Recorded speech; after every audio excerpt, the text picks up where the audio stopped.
Hello দর্শক, আসসালামু আলাইকুম। আজকে আমি আপনাদের সাথে শেয়ার করব চালের গুঁড়া আর দুধ দিয়ে সবচেয়ে সহজ ও নতুন একটি নাস্তার রেসিপি। সকালের নাস্তায় রুটি ঝামেলা থেকে বাঁচার জন্য এই রেসিপিটি আপনিও ট্রাই করতে পারেন। আর এই নাস্তাটি খেতে এতটাই মজার হয় যে বাসার ছোট থেকে বড় সবাই খুবই পছন্দ করবে আর মজা করে খেয়ে নিবে। আশা করছি আজকের রেসিপিটি আপনাদের কাছে অনেক ভালো লাগবে। তো চলুন রেসিপিটি দেখে নিচ্ছি। এই নাস্তার রেসিপিটি তৈরি করার জন্য প্রথমেই চুলায় একটি প্যান বসিয়ে এর মধ্যে 1 কাপ পরিমাণ পানি দিয়ে দিয়েছি। এখন এর মধ্যে দিয়ে দিচ্ছি হাফ চা চামচ পরিমাণ লবণ। এবার লবণটাকে পানির সাথে নেড়েচেড়ে মিশিয়ে নিচ্ছি। মিশানো হয়ে গেলে এর মধ্যে অ্যাড করে নিচ্ছি 1 টেবিল চামচ পরিমাণ সয়াবিন তেল। তেলটাকে পানির সাথে নেড়েচেড়ে মিশিয়ে নিচ্ছি। মিশানো হয়ে গিয়েছে। এবার চুলার আঁচ মিডিয়ামে রেখে পানির মধ্যে বলক আসা পর্যন্ত অপেক্ষা করব। বলক চলে এসেছে। এখন পানির মধ্যে অ্যাড করে নিচ্ছি 1 কাপ পরিমাণ চালের গুঁড়া। চালের গুঁড়া দেওয়ার সময় অবশ্যই নেড়েচেড়ে দিতে হবে, না হলে চালের গুঁড়া নিচে পোড়া লেগে যাবে। এখন চালের গুঁড়াকে নেড়েচেড়ে ভালো করে মিশিয়ে নিচ্ছি।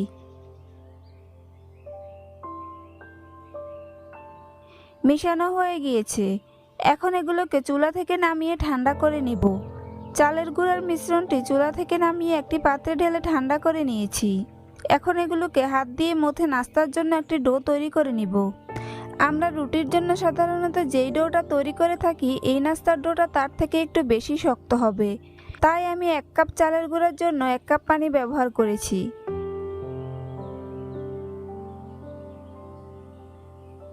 ডোটাকে মথে নিয়েছি। এখন একটা শক্ত কিছুর উপরে নিয়ে ডোটাকে আরও কিছুক্ষণ মথে নিব। যেহেতু আমি ডো তৈরির সময় সয়াবিন তেল অ্যাড করেছি, তাই ডোটা অনেক স্মুথ হয়েছে এবং হাতে লেগে থাকছে না। এখন ডোটাকে হাত দিয়ে এভাবে ডলে ডলে লম্বা করে নিচ্ছি। লম্বা করা হয়ে গিয়েছে। এখন ডোটাকে একটি ছুরি দিয়ে এরকম ছোট ছোট পিস করে কেটে নিচ্ছি।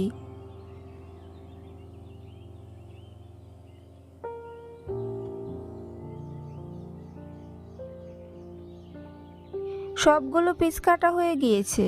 এবার এগুলোকে একটি প্লেটে নিয়ে নিচ্ছি। সবগুলো নাস্তার পিস প্লেটে নেওয়া হয়ে গিয়েছে।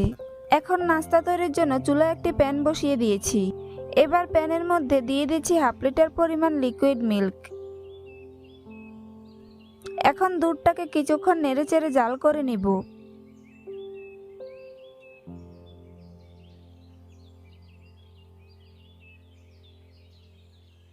দুধ জাল করা হয়ে গেলে এর মধ্যে অ্যাড করে নিচ্ছি 2টি তেজপাতা।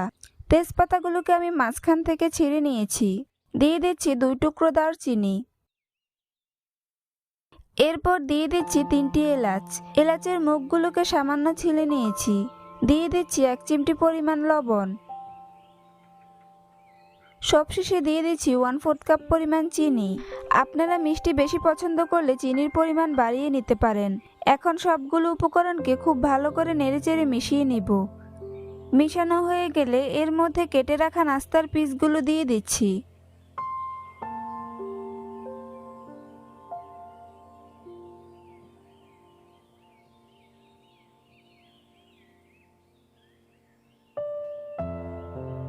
সবগুলো নাস্তার পিস দেওয়া হয়ে গিয়েছে। এখন এগুলোকে দুধের সাথে নেড়েচেড়ে মিশিয়ে নিব। আপনারা চাইলে নাস্তার পিসগুলো দুধের সাথে অ্যাড করার আগে মশলাগুলোকে ছেঁকে তুলে নিতে পারেন। আমি এখানে মশলাগুলো তুলে নিচ্ছি না, কারণ মশলাগুলো যত বেশি জাল পাবে দুধের সাথে এর সেন্ট তত বেশি ভালো করে মিশে যাবে। এই পর্যায়ে চুলার আঁচ মিডিয়ামে রেখে নাস্তাগুলোকে একটু পরপর নেড়েচেড়ে দিব। খেয়াল রাখতে হবে যেন নিচে পোড়া না লেগে যায়। যেহেতু আমি নাস্তার ডোটা শক্ত করেছি, তাই কয়েকবার নেড়েচেড়ে দেওয়ার পর নাস্তার ডোগুলো ভেঙে যাবে না।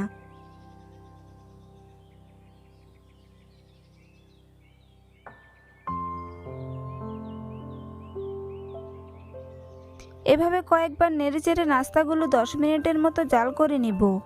এতে করে নাস্তাগুলো খুব ভালো করে কুক হবে এবং খেতেও অনেক ভালো লাগবে।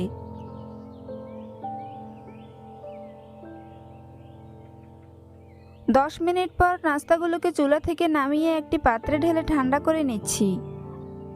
আপনারা দেখতেই পাচ্ছেন নাস্তাগুলো দেখতে কতটা রসালো এবং ইয়াম্মি দেখা যাচ্ছে।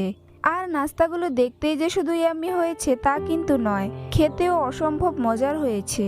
আপনারা বাসায় একবার তৈরি করে খেলেই বুঝতে পারবেন আসলে এই নাস্তাগুলো কতটা মজার হয়। আশা করছি আজকের রেসিপিটি আপনাদের কাছে অনেক ভালো লাগবে। ভালো লাগলে অবশ্যই একটি লাইক দিবেন। চ্যানেলটি সাবস্ক্রাইব করার অনুরোধ রইল। আজ এখানেই বিদায় নিচ্ছি। সবাই অনেক ভালো থাকবেন। আল্লাহ হাফেজ।